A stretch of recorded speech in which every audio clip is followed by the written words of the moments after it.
So, Tyler, while we're talking about Rare, why don't we do something fun here? We're both obviously big fans of Rare. We grew up, I would say, in the when Rare was in its golden age. You know, when they were basically, excuse me, untouchable and unstoppable. Like everything that they put out was just solid gold. Particularly with the N64 and Super Nintendo and everything, man, they were absolutely on fire.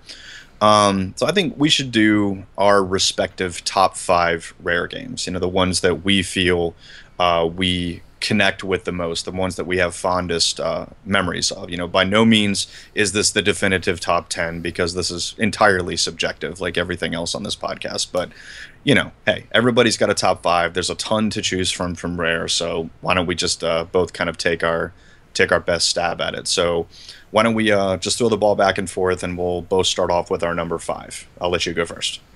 All right, for number five, I actually chose Perfect Dark on Nintendo 64.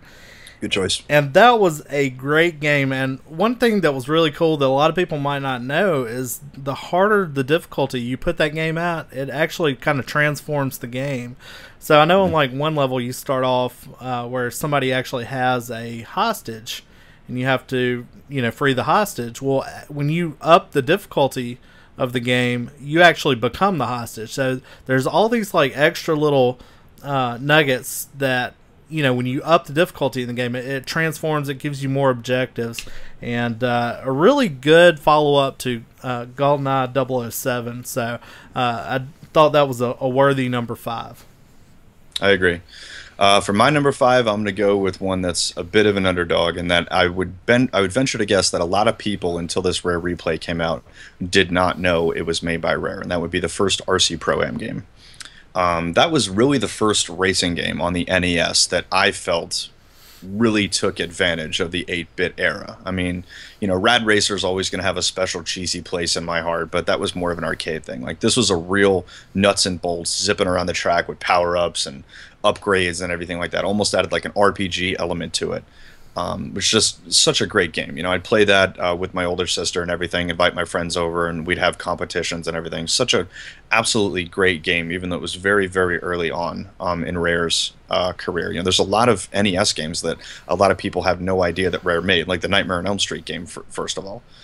Even though a lot of people would say that's a shitty game, it's kind of a super cool oddity, in my opinion, especially for NES collectors, because it has 4-player co-op. As far as I know, that's the only adventure/horror game ever released on a Nintendo platform that had 4-player cooperative mode, which I just thought was fucking amazing. But that would be my number five, RC Pro-Am. So your number four? All right, number four, I have Donkey Kong Country 2 on the Super Nintendo. And I think that game really took a lot of things that were great from the original Donkey Kong on Super Nintendo, and really just added to it, added some cool new things like the coins and stuff in the game. And I think when you look back at the Super Nintendo, probably some of the best graphics that they got on that system were probably from those Donkey Kong Country games. Oh yeah. So I've got that as a solid number four on my list. Okay, good choice. As coincidence may have it, mine is the original Donkey Kong Country. Nice. Mainly because of this awesome story that I heard one time where they were interviewing one of the guys from Rare. So, as a lot of people are aware, the first Donkey Kong Country was basically the first 3D rendered game on a Super Nintendo. Like, this really pushed the limits of what was capable in the 16-bit era, almost pushing it into N64 territory. Like, this thing, I'm amazed the Super Nintendo didn't catch on fire when it was trying to play this game. And I remember seeing this interview with one of the original crew from Rare. There was like 10 original guys, and they were talking about when they were actually building Donkey Kong Country, and because of the the rendering and stuff like that, and all this advanced shit that they had to do to make the game, they were talking about their server room, which was responsible for the rendering, was running so hot that the office building was like sitting at 90 degrees. Like, their regular like cubicles and shit, the guys were sitting there sweating, like programming games, because this thing was putting off so much heat that it was like heating the damn building up, to the point where it's amazing the fucking building didn't burn down. And I just thought, like, wow, dude, these guys were freaking dedicated. I mean, like, that's something that that modern game developers and publishers will never have to deal with, because technology has advanced so much and we have, separate standalone air conditioned server rooms and everything to maintain stuff like that. I mean, these guys were like a small little, 10, 12 operation man outfit. And they were just, doing the best that they could with what little they had, since there wasn't a huge budget for things like that back then. People weren't spending $60 million on games like they are now. But Donkey Kong Country, a game changer for the Super Nintendo, man, definitely gave Nintendo the push that it needed to pull away from Sega, as far as game qualities. That set the bar. All right, at number 3, I have a racing game, and this is a game that I think it's really surprised a lot of people on the Nintendo 64 because everybody was so infatuated with Mario Kart 64 at the time. And when I think I know what this is. Diddy Kong Racing came out, I think a lot of people, a lot of their favorite racing games on the 64 swapped to Diddy Kong Racing because this game was so good and it was so polished, and I think it's a worthy number 3 on my list. I would agree. I've actually heard a lot of people say that they feel that Mario Kart 64, while it's a good game, is a little overrated compared to Diddy Kong. Like, Diddy Kong is the better, more improved, more polished version of Mario Kart. And it's actually really affordable. Sorry to cut you off. It's no really affordable. You can still get it for like $35, $40, complete on eBay. So a really easy pickup for a lot of people out there. So definitely try that out if you haven't played it. Absolutely. So my number 3 is definitely going to be the elephant in the room. I think this would be the one game that anyone from our generation, when you mention Rare, they're going to, it's fucking synonymous with this one game. This is what made the Nintendo 64 the juggernaut that it was, and that would be GoldenEye 007. Probably one of the fondest memories I have, playing multiplayer, 4-player split screen co-op, even though it's so easy to cheat, just look at the other guy's screen. It's so easy to be a punk. And just all the little quirks and cheats and hacks and everything that people can do, like the way they get back up into the vent when you're playing that one level. You just like sit on the toilet and you rotate the stick around, the guy will like go up like a spiral to get back into the vent, and you used to piss people off, who didn't know the trick, like, how the fuck did you get back up there? Things like that, the different game modes, golden gun mode, proximity mines. I remember one time me and my friends, we just got tired of blowing each other up, so we decided to see what was actually possible with proximity or with remote detonator mines.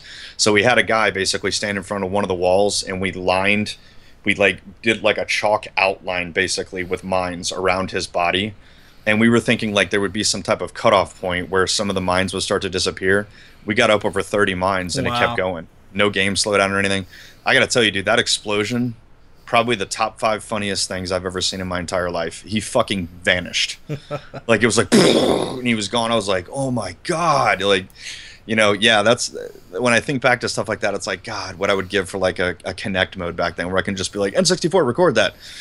It's just such good memories from that game, man. Such a killer freaking game. And you forgot the one mode slappers only, where you karate chop everybody. I forgot about that. Oh God, that used to make people so angry. Or rocket launchers. Right. Golden gun mode, one-shot kills and everything. It was so much fun, man. It really was. That's just such a great game.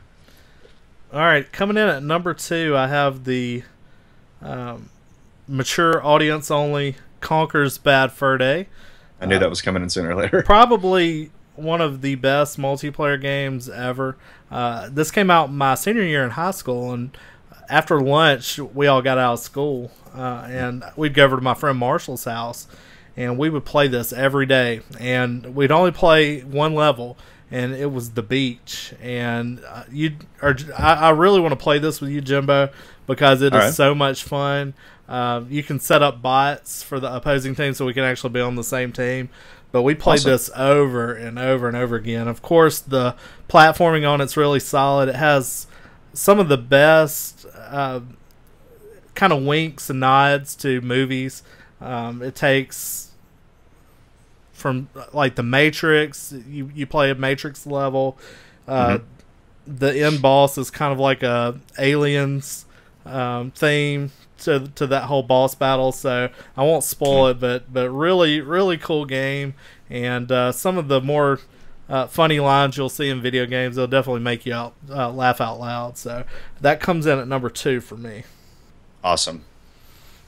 So my number 2, I'm sure I might get a little hate for this, for not picking a previous incarnation of this game, but I feel that this is the one true adaptation of this game. So I'm going to kind of make this a 2-part kind of thing, since they're basically the same game. So it basically be Killer Instinct 2 / Killer Instinct Gold. Although technically they are different games, fundamentally they're the same, characters wise and stuff like that. Killer Instinct 2, obviously, since it was the arcade platform, would be the prettier, more technically superior game. But for consoles, the original Killer Instinct should have never been on Super Nintendo. It simply did not have the horsepower it needed to handle that game. Was it okay for the time? Yes, but by the time we got to the N64 and they ported, Killer Instinct Gold to the platform, that was a much more faithful adaptation, almost a 1-to-1. Very, very, very close. Like that, Tyler, for me, was the first generation of consoles I remember where the gap between arcade and consoles was really starting to shrink. I remember the logo on the outside of the Killer Instinct cabinet had the N64, they called it the Ultra 64 back then, logo on it. And by the time they got up, to that, some of the later versions of the console were literally just an N64 modded console inside the cabinet. It wasn't a separate PCB board, which I was like, holy shit, they can run this whole thing with the console. That's amazing. And everything about the original Killer Instinct in the arcade was just represented on Killer Instinct Gold. The over-the-top combos, the freaking music was up to par. The first Killer Instinct SNES one, they had to dumb down the music quite a bit. It just didn't have the memory to be able to handle stuff like that. But this, it had the guitars, that iconic fucking Killer Instinct theme, man, which in my opinion, top 5 video game themes ever. It's just simple freaking hook, but it's in a world where, I'm starting off like the trailer guy, where the market was so flooded with fighting games back then. You had Street Fighter, Fatal Fury, Mortal Kombat. The one-on-one fighter kind of thing, Tekken, was like the heyday. And there was almost no room for another one. But dude, Killer Instinct came in and just did their own thing. And Nintendo established themselves as a dominant force, both in console but in arcades. With the ultra combos. Dude, who doesn't love pulling off an ultra combo? It's like, it's better than a fatality. It's like the ultimate fuck you to the guy you're playing. Because, the guy's getting the shit beat out of him like 50 times over. You go, ultra! At the end. That is so satisfying. And to the same token, I, for one, I'm a huge fan and very satisfied with the newest incarnation of Killer Instinct on Xbox One. I think, all things considered, even though it's not the original Rare team working on it, it's kind of like the leftovers, they have done an absolutely amazing job with that. The graphics, the combos, just everything about it just feels like Killer Instinct, man. I'm so sad that it took them so long to revive this franchise. I've wondered for years. I'm like, Microsoft has Rare. Why the fuck aren't they doing something with Killer Instinct, man? That's like, you have a built-in audience with this game. Xbox 360, we didn't get shit. I'm like, they've got the technology to do this. Do something with it, And when I heard that it was coming to the Xbox One, I was like, okay, I wanted one before. Now I have to have one. Like, I will buy it to play that fucking game. I remember how excited you were to get that when it came out. I love me some Killer Instinct. My only regret is I didn't get one of the arcade sticks. I really should have, because they don't make them anymore, and now their value has doubled.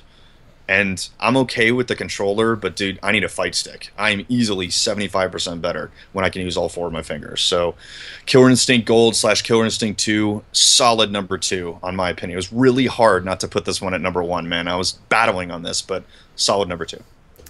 All right, for number 1, for me, is all those nights playing with my brother and his friends, playing GoldenEye. We had so much fun, and I remember we were playing like 4-player split screen on like a 13-inch TV a lot of times. And today nobody would do that. So you had like this much of the screen, just like a little tiny like stamp size, that you're playing on. But man, we had so much fun playing that back in the day. Oh And yeah. that really, I think, was the first big first person shooter. I Yeah. think that really jumped off the whole genre of first person shooters. So, um, For consoles at least, yeah. right, Like everyone was like, right. you can't do this on a console, and they're like, watch this. And just the multiplayer of it, like realizing a game can sell just from the multiplayer. And Yeah. I remember my buddy let me borrow that, and just going through all the levels and trying to beat it in the certain times and all that, and unlocking like paintball mode and golden gun, all the stuff you were Hmm. talking about earlier. And such a great game The by extra Rare. characters, Jaws, Odd Job, and everything. Like it was just that and was and so everybody awesome. always hated whoever picked Oddjob because Yeah. he was so much shorter than everybody else. Yeah, he was. He was And harder to the hit. idiot who picked Jaws, he's like just like Right. twice as big as a regular character. Such an easy target. My number one, and we've talked about this game before. This seems to be one that Tyler and I have mutual appreciation for. Would be Grab by the Ghoulies. I think that's a very underappreciated original Xbox game and an extremely underappreciated Rare game. For anyone who likes the cartoonish stuff that Rare has done, Banjo, Conquer, Donkey Kong, anything like that, this will speak volumes to you. It's very cool. It's a very pretty game. It's very well animated, and overall, it's a fun game. It's like a zany Scooby Doo-ish haunted house kind of romp, where you're doing all this fun stuff, and they put in all of these really off the cuff but under the radar adult jokes that kids just wouldn't get. Where you're thinking like, is that what they really meant? Just stuff that really makes you scratch your head. And knowing Rare, they're probably just being shady about it and just sneaking one in under the radar. But such a great game, guys. If you've never played it for the original Xbox, it's been on my list for original Xbox hidden gems. If you haven't seen my video on that, check it out. I highly recommend it. That one I think was my number one hidden gem, and definitely my if I had to pick one Rare game for the rest of my life, Grab by the Ghoulies would have to be it.